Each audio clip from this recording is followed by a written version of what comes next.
खुशामदीद, मैं अबरार मुत्तू हूँ और इस वक्त हमारे साथ जम्मू कश्मीर नेशनल कॉन्फ्रेंस की स्पोक्स पर्सन इफ़रा जान जुड़ चुकी है और पाकिस्तान के इलेक्शंस के हवाले से इनसे थोड़ी सी जानकारी लेंगे। मैम, सबसे पहले कल आपका एक ट्वीट आया था जिसमें आपने बहुत सारी बातें कही थी, उसको विस्तारन हमारे नाजरीन को समझाए कि क्या मुद्दा था और किस लिए आपने ट्वीट किया था। देखिए, नेशनल कॉन्फ्रेंस की जब इवन दो पाकिस्तानी इलेक्शन जो हैं वो पाकिस्तान का इंटरनल मैटर है और हमारे अलग मैटर्स हैं, लेकिन चूंकि हम एक ग्लोबलाइज वर्ल्ड में रहते हैं और जी। दुनिया की खबर रखते हैं, सबको रखनी पड़ती है। उसमें मैंने कहा था कि नेशनल कॉन्फ्रेंस की अगर हम बात करेंगे, नेशनल कॉन्फ्रेंस आज पिछले 70 साल से आप देखेंगे बी टीम कभी होती है, सी टीम, कभी हमें जेल में बंद कर दिया जाता है। 1983 में हमारी हुकूमत गिराई गई, 1989 में हमारी हुकूमत गिराई गई, आज भी इलेक्शन नहीं हो रहे। उससे पहले भी शेख साहब को 13 साल पहले जेल में बंद रखा गया, अब सादिक को खड़ा किया गया था, उससे पहले भी बख्शी को खड़ा किया गया था।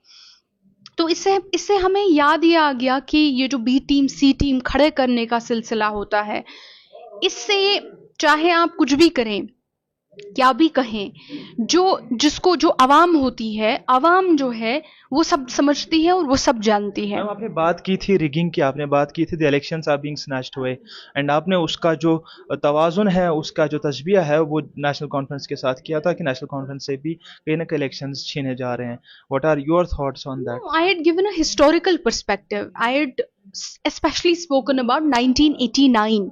What had happened in 1989 का जो वाक़या है, ये बहुत कम लोगों को पता होगा। जब 1989 में होम मिनिस्टर तब मुफ्ती साहब हुआ करते थे, नेशनल कॉन्फ्रेंस ने कहा कि हम नहीं चाहते हैं, हम किसी भी सूरत में नहीं चाहते हैं कि जगमोहन को गवर्नर बनाया जाए। लेकिन यहाँ की जो बात थी, नेशनल कॉन्फ्रेंस की जो बात थी, वहाँ की आवाम की बात थी। उस वक्त के जो होम मिनिस्टर थे मुफ्ती साहब, उन्होंने कहा नहीं, जगमोहन ही गवर्नर बनेंगे, और नेशनल कॉन्फ्रेंस की पूरी गवर्नमेंट ने including the chief minister resign कर दिया था। तो मैंने कहा कि मुझे बिल्कुल वो दिन याद आया कि जब पूरी सरकार ने रिजाइन कर मैम, दिया, आपने क्योंकि जिस इलेक्शन की बात की उस इलेक्शन में एनसीपी ये भी चार्ज लगाए जा रहे हैं कि उस वक्त रिग किया गया हम तो था, एंड द एक ही, election was rig to favour National but Conference. We resigned in 1 year. हमने तो 1 साल भी नहीं दिया उस हुकूमत में। इन 1983 ऑल्सो, तब तो कोई रिगिंग के चार्जेस नहीं थे। In 1983 also the National Conference government was made to fall by the central government. उससे पहले व्हेन बख्शी साहब वाज गॉटन इन, तब तो हमने कोई रिगिंग नहीं की थी। तो उस टाइम पे भी नेशनल कॉन्फ्रेंस के खिलाफ उनको लाया गया था और उनको जबरन और जबरदस्ती तरीके से खड़ा कर दिया गया था। उसके बाद सादिक साहब की जब बात करते हैं, it is the same game, Sadiq साहब को लाया गया था। So one has to understand कि I looked at it from that perspective.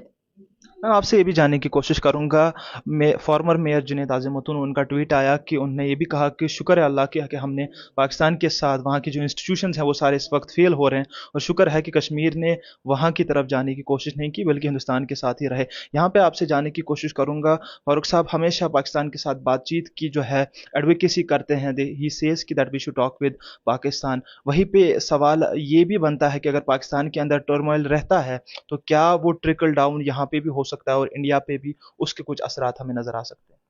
I don't think so. I think countries, China में completely autocratic system है. That is not trickling down to Kashmir. Bangladesh में एक अलग सिस्टम है, that is not trickling down to Then the Kashmir question or is, why India. should we talk with Pakistan at all? What is the turmoil? Let me ask you, what is the turmoil in, if there is a turmoil in going on in a country, are you saying we should not be talking to that country? Is that your question? नहीं नहीं, फारूक साहब हमेशा कहते हैं कि हम हमसाया मुल्क के साथ बात करनी चाहिए। उनने ऐवान में भी ये बात कही कि पाकिस्तान के साथ बात करनी चाहिए। जब उनका अगर वहाँ पे कुछ भी चलता है, इशू चलता है, तो हम उसके साथ कुछ नहीं है, then we don't want to, we should not worry about it, then why should we talk with them at all? The question is that. Like, why should we talk to Pakistan? Yes. Because I mean, how is it connected to in the election in going on in Pakistan? Because they've had elections like this for years now. So I honestly I'm not getting your question.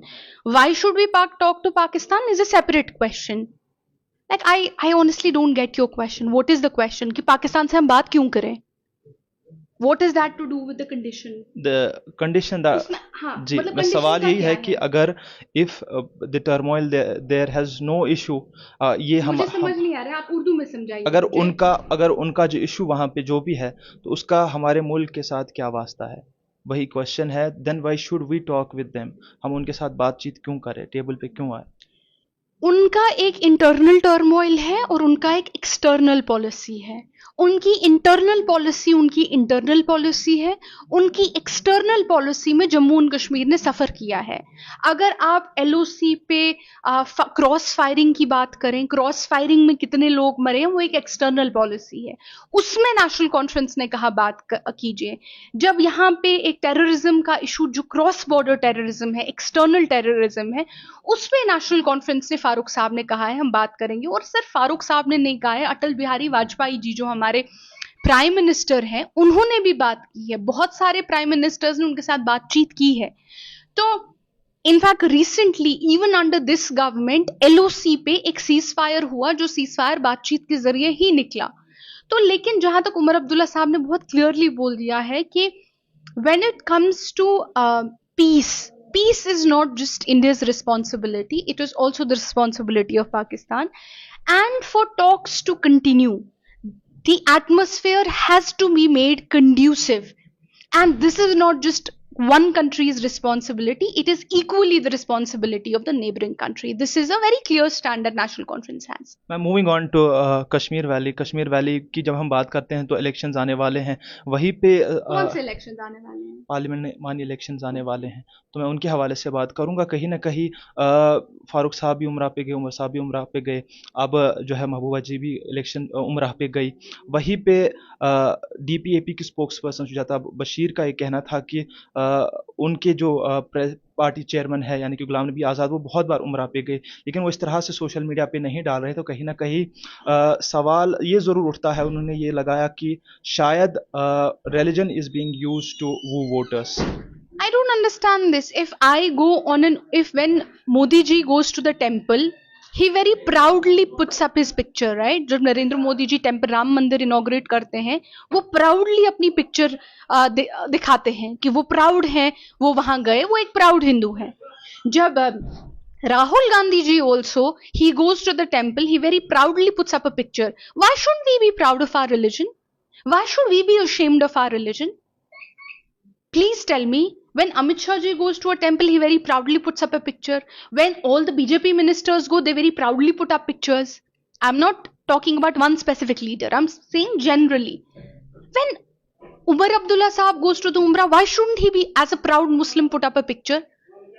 He is not ashamed. We are not ashamed. हमें कोई insecurity नहीं है. We are proud Muslims and we will put up pictures.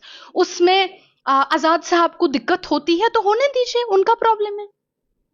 आखिर में आपसे जानने की कोशिश करूंगा मैम, हमेशा हमने एक बार आपसे भी बात की थी और आपने कहा था कि बीजेपी इलेक्शन से डर रही है, अब इलेक्शंस आने वाले ही हैं, अब क्या कारकर्दगी रहेगी नेशनल कॉन्फ्रेंस की और क्या उम्मीदें लगाए के बैठे हैं आप?